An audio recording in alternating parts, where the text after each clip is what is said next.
디올백은 어디 있을까요? 그럼 뭐 지금 대통령실 창고 어딘가 있다고 얘기를 하지 있을까요? 않습니까? 있긴 있겠죠. 만약에 쓴 흔적이 나온다 그러면 그거 바로 그냥 문제되거든요.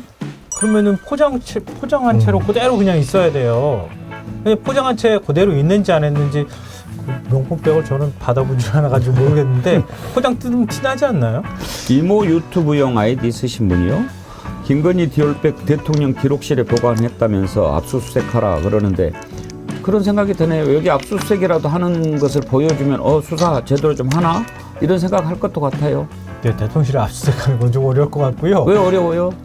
지난번에도 청와대 다 압수수색하고 그랬는데. 하긴 했는데 대통령실하고 아마 실랑이를 상당히 많이 벌일 거예요. 그러니까 이미 제출 형식으로 아마 해도 하지 않을까 싶은데 굳이 그럴 만큼 검찰이 수사를 할 것이냐 아마 그 정도까지 가지는 않을 것 같은데요. 뭐 굳이 한다 그러면은 어떤 방식으로 보관됐는지 자료를 달라거나 아니면 사진을 찍어 달라거나 아니면 현물을 보여달라고 할 수도 있겠죠. 그러니까 그렇게 할 수는 있겠지만 직접 대통령실로 들어가 가지고 압수수색하려고 하는 시도는 좀 안 할 것 같은데요. 근데 문제는 이제 이 사안이 복잡한 이유는 이거예요. 검찰이 진짜 자의로 이런 판단을 했느냐, 이원석 검찰총장이.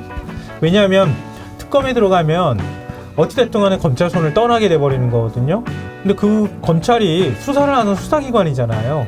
근데 이거를 뭉개고 있다가 아무것도 안 한 상태에서 그냥 바로 특검으로 넘긴다고 하는 건 그건 검찰이 용납할 수 없는 거거든요.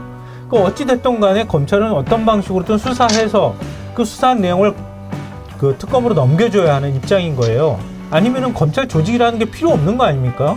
그러니까 존재 의미가 없는 조직이 돼버리는 거예요. 그러니까 이원석 검찰총장이 그런 사태만은 막아야 되겠다. 그래서 만약에 대통령실하고 교감하지 않은 상황에서 검찰이 이번에 뭐 총선 결과도 보니 이거 더 이상 미룰 수 없으니까 그냥 수사해보자. 빨리 그냥 수사해서 털어버리자. 이런 입장으로 가버렸고 거기에 도이치모터스까지 같이 끼워 넣는 시도가 있다고 하면은 검찰이 대통령실하고 이렇게 거리가 멀어진다는 뜻이거든요. 근데 과연 그렇게 될 것이냐 이런 문제가 하나 있고요. 멀어지는 걸 대통령실이 용납할 수 있겠느냐 이 부분이 있는데 그래서 주목받는 게 민정수석실이잖아요. 이번 주 중에 아마 그 개편안 발표한다고 하거든요. 한 100명 규모로 지금 민정수석실을 꾸린다고 얘기하는데 김지현 검사를 민정수석으로 내정했다고 지금 이미 얘기를 하고 있습니다. 근데 박성재 법무부 장관보다 서분연수원 한 기 후배거든요. 네. 그죠? 18기죠? 18기입니다. 네. 그러니까 박성재 법무부 장관하고 어떻게 호흡을 맞춰서 갈지 모르겠는데 만약에 대통령실 입장에서 도이치모터스까지 검찰이 건드리려고 하면은 지금 송경호 지검장이 결국은 도이치모터스 주가 조작을 수사를 해야 되거든요. 왜냐하면 검찰총장이 수사 지휘권이 좀 없는 상황이라서 거기에 대해서 그러니까 아마 인사를 내서 바꿔버리는 방법으로 이 문제를 해결하려고 하는 거 아니냐 이런 얘기가 나오고 있더라고요. 기자회견 한다고 하는 게 뉴스가 되는 그런 세상에 살고 있습니다. 과연 이번에는 국민들이 뭘 궁금해하고 뭘 듣고 싶어 하는지 제대로 묻고 제대로 답하고 그런 기자회견이 됐으면 좋겠는데 구교영 기자 네. 어떻게 이번 기자회견은 좀 제대로 될 것 같습니까? 아마도 대통령실도 굉장히 고심이 많을 것 같습니다. 지금 만약에 과거에 뭐 담화라든가 사실 대담을 통해서 국민들의 실망을 자아냈고 그 결과가 총선 여당의 참패로 이어지지 않았습니까? 뭔가 국정 회복을 하고 지지율을 고양하기 위해서는 기존과 완전히 차별화된 문법으로 해야 될 것인데 지금 이제 여러 가지 그래도 징조들은 사실 보면 기자회견을 한다. 이거 자체는 좋은데 그 자리에서 기자들의 질문권을 예를 간섭한다거나 사전에 약조된 질문만 한다거나 무제한적인 질문권을 보장하지 않게 되면은 오히려 안 하니만 못한 것으로 이어질 수가 있고 결국 그 시험대라는 것은 자신과 김건희 여사를 둘러싼 여러 가지 비유 의혹에 대해서 철저하게 자성하고 반성하는 모습을 보이고 기자들의 온갖 질문을 다 몸으로 막아내고 설명하는 그런 자리가 되지 않으면 어려울 거라고 생각합니다. 오늘 한국일보에 굉장히 재밌는 칼럼이 하나 실렸는데요. 뒤집으려면 민희진처럼 이거예요. 민희진이 거의 한 3시간 정도 기자회견 했다고 그러죠? 기왕 할 거라면 그렇게 끝장을 보듯이 해버려라. 그렇게 하니까 여론이 반전이 일어나지 않느냐 이렇게 했더라고요. 그냥 그러니까 들어올 거면 나한테 그냥 맞다이로 들어와. 제가 한 보수 매체 칼럼에서 이런 글을 봤는데요. 기자회견 뭐 다른 건 몰라도 하지 말아야 할 말은 안 해야 한다 이런 부분이 있더라고요. 네. 그러면서 4가지를 하면 안 된다. 첫 번째, 국민들께서 잘 모르셔서. 두 번째, 법적으로는 아무 문제가 없는데. 셋째, 지지율에 일희일비하지 않고. 넷째, 전 정부에는 더 문제가 많았지만 같은 말만은 피해야 한다. 그러면 국민들 화를 더 돋구게 된다. 이랬는데 이거를 딱 보면서 고개를 끄덕끄덕 하다가도 그러면 무슨 말을 하라고 하는 거지? 그런 생각이 들었어요. 지금 그 말을 할 준비를 했을 겁니다, 아마. 이 말 말고 무슨 말이 나올까 저는 그런 생각을 했거든요. 정부의 이런 정책과 이런 것을 국민들에게 좀 설명해드리고 소통하는 것이 많이 부족했다. 그러나 일단은 특검의 취지를 우리가 보더라도 진행 중인 이런 수사와 사법 절차를 일단 좀 지켜보고 지난 정부에서 저와 제 가족을 봐주기 수사를 했다는 것인지 그 자체가 저는 모순이라고 생각합니다. 우선은 사실 전 이렇게 비선을 써가지고 영수회담을 준비했다라는 것 자체가 저는 문제라고 봅니다. 왜냐하면 국정농단이라는 게 사실상 비선의 활동을 통해서 그동안에도 이루어졌거든요. 대통령한테 그 수많은 비서진들이 있고 비선을 쓰라 그랬지 누가 비선을 쓰라 그랬습니까? 그러니까 이건 정말 대통령다움이 없는 모습인 거고, 저는 윤석열 대통령은 지금 이 권력이라는 거에 대한 이해 자체가 매우 왜곡돼 있다. 한평생 검찰 권력, 특수부 권력을 갖다가 자신만을 위해서 써서 그런지는 모르겠는데, 보통 우리가 정치를 하고자 할 때 권력이라는 건 수단 아니겠습니까? 이 권력을 갖다가 우리가 어떤 목적을 가지고 국민들의 삶을 어떻게 낫게 만들고 싶다. 그리고 우리 미래를 어떻게 대비해서 열어가고 싶다라는 그 숭고한 목적을 가지고서 권력은, 뭐 자리는 하나의 수단과 도구에 불과한 건데, 이 윤석열 대통령 같은 사람은 아예 목적 자체가 없는 사람이기 때문에 그냥 목적 그 자체가 지금 그 권력 자체가 수단이 목적이 되는 이런 굉장히 위험한 저는 지경에 와 있는 사람이라 좀 보고요.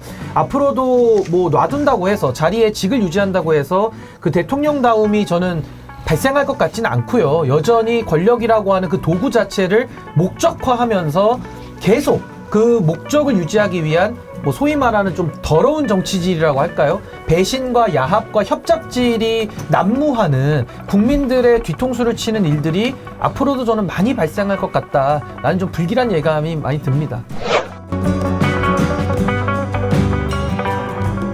그 뭐 워낙 그런 사람이니까 그렇다고 치고 정말 참을 수 없는 거. 그 앞에 있는 명패, 또 박스탑스 히어, 미국 가서 받아왔다는 거. 왜 그거를 거기다 놔둡니까? 대한민국 대통령이 어디 미국 지금 식민지 총독입니까? 나 참 부끄러워서 말이죠. 아니 기념으로 받았으면 어디 뒤에다 그냥 전시를 정리를 해놓든지 책상 서랍에다 놔두고 가끔 쳐다보든지. 아니 대한민국 대통령 자리 앞에 왜 미국 대통령 그게 있냐고요. 참 그거 볼 때마다 좀 부끄럽고 화나고 성질나고 말이죠. 어제 잠깐 한번 봅시다 여러분. 나만 성질나면 안 되니까. 출산 가구들의 주거 부담을 획기적으로 낮출 수 있는 실효적 대책도 강구하겠습니다. 아니 신인규 대표님, 왜 저걸 그 앞에다 둬요? 우리나라가 미국 식민지입니까? 근데 저는 어제 저 형식 자체가 너무 이상했고요. 그러니까 지금 앵커님 말씀하신 그 The Buck Stops Here라는 무한 책임을 상징하는 글귀인데, 무한 책임 안 지면서 앞에다가 놓고 했다라는 것은 무슨 뭐 반성문을 쓰려는 건가라는 생각도 좀 들고 굉장히 의아스러웠고요. 저는 윤석열 대통령 혹시 뭐 대인기피증이 생겼나? 라는 생각도 좀 들더라고요. 왜 기자회견장에 가서 읽지 않고 왜 그걸 화면으로 먼저 읽고 대통령이 기자회견장으로 내려가는 이런 엉뚱한 형태의 모습을 취했다라는 것은 뭐 비판을 그냥 자초하는 연출 아닌가라는 생각이 좀 들었고요.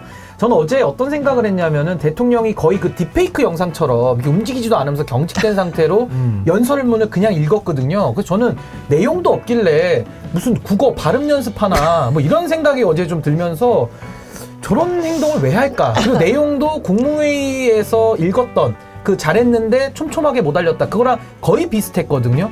그 저런 하나만한 행동을 왜 하는지 그 20분이 너무나도 아까웠습니다. 저는 의도한 거죠. 대통령은 나야. 내가 결정하는 거야. 그 사실 이게 지금 오늘 기자회견을 관통하는 게 그거잖아요. 난 변하지 않아. 난 지금까지 잘했어. 국정 방향은 계속 오라. 그래서 소통이 조금 부족했을 뿐이야. 그거 보완하면은 나는 얼마든지 성공하는 대통령이 될 수 있어라고 하는 착각을 지금 하고 있는 거잖아요. 그러니까 야권에서 뭐 지금 이번에 만약에 걱정을 했다고 하면 192석이라는 의석을 가져갔다고 하면 그 다음에 또 다른 뭐 탄핵이나 이런 것들 때문에 자기 지위가 흔들릴 수 있다는 생각을 저는 했을 거라고 보거든요. 그렇다면 이번 기회에 국민들한테 나설 때 내가 대통령이다. 내가 국정의 최종 결정권자라는 걸 일부러 의도적으로 보여주는 행보를 하고 싶었을 것 같아요. 그리고 대통령 집무실 책상에 딱 앉아가지고 국민들한테 자기가 그걸 발표하고 이러는 게 자기한테는 굉장히 절실했을 수도 있고 그거를 과시하는 자리로 만들어야 되겠다고 하는 욕심도 있었을 것 같아요. 저 대통령 집무실 아닙니까? 365일 저기서 아마 일 보고 결제하고 할 텐데 어떻게 서류가 종이 한 장도 없습니다. 저는 무슨 입주 들어온 줄 알았어요. 완전히 무슨 새 것처럼. 그래서 제가 느낀 게, 야, 배우자도 책을 싫어해가지고 그 책 선물 받은 거 김영삼 대통령 직인 찍혀 있는 것도 버리더니 그래요. 그 결제 서류 다 어디다 갖다 버렸나? 재활용센터 어디다 버렸나 싶은 생각이 들 정도로 책상이요, 먼지 하나 없이 완전히 깨끗했습니다. 저는 저게 윤석열 대통령이 현재 국정 운영의 공백지, 백지를 상징하는 거 아닌가라는 생각이 좀 들었습니다. 저도 그 보도 봤는데 정말 웃긴 게 양주는 챙겨가고 책은 버린 거 아니에요. 화장품도 챙겨 바르고. 네. 아니 근데 전직 대통령이면 그래도 사인까지 해서 줬는데 이순자가 그 참.